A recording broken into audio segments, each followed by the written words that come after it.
Your hands below the shoulders, Yep. right here, and Yep. I'm just going to do some half press ups here. Now, Okay. if the person responds, it's kind of hard at first, but after a few press-ups, it gets a little easier. They can go higher. You're really trying to keep this part relaxed Right. and sagging in. Right. This Because stays this is down. what you don't want to see is this, Brad. Exactly. Good. Quite often we do see this. Good point, their back Bob. is so tight. And the other, what are we looking for, Brad? What's the good sign? If the leg symptoms or the pain in the legs start to reduce or go up towards the back. Right. You might even feel more pain in the back. Exactly. Less pain in the leg. That's what Right. you're looking for. And you're trying to go higher and higher.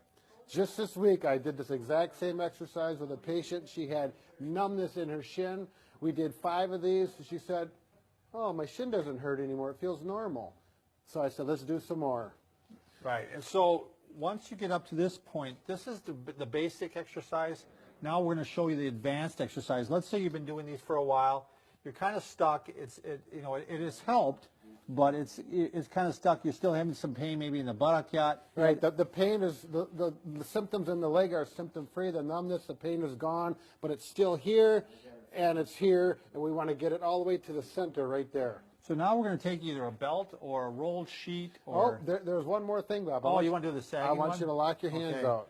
So you're going to get up to the point where you want to make sure that the pelvis is still on the ground, Right here. on the floor, Yeah. and you're going to lock your elbows out, and you're just letting it sag like this. And then you want to do... No, you take a deep breath. Okay, yep. Then I'll have the person exhale and relax, and just think about this going down and in and arching to a maximum, okay?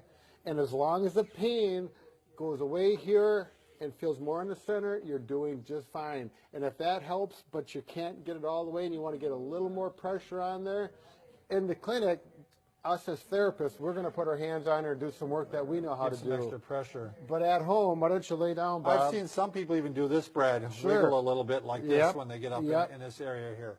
All right? You can take a long towel. I use the sheet in this case, and I rolled it up in a nice round cylindrical thing like this. I'm not going to use it for a toga. You're going to put it around the belt line. Go ahead, Bob. Show them what to Put do. my hands on here, and I'm going to go ahead and lift up like this. Now I got some counter pressure. And this I is don't gonna know if help they can stretch the see back. this. Can they see it or not? Yeah, get your arm. There you go. Because this goes around the back. It stabilizes the arch in the back, and it does overpressure, what we call. And now you can move it down a little bit further and then put your hands down here and get that part too. There you go. So you can move it along the spine here and Yep. give overpressure. Pressure on, pressure off. Pressure on, pressure off. And this is going to work well for people who are not really bending their back like they should. And it's an advanced move.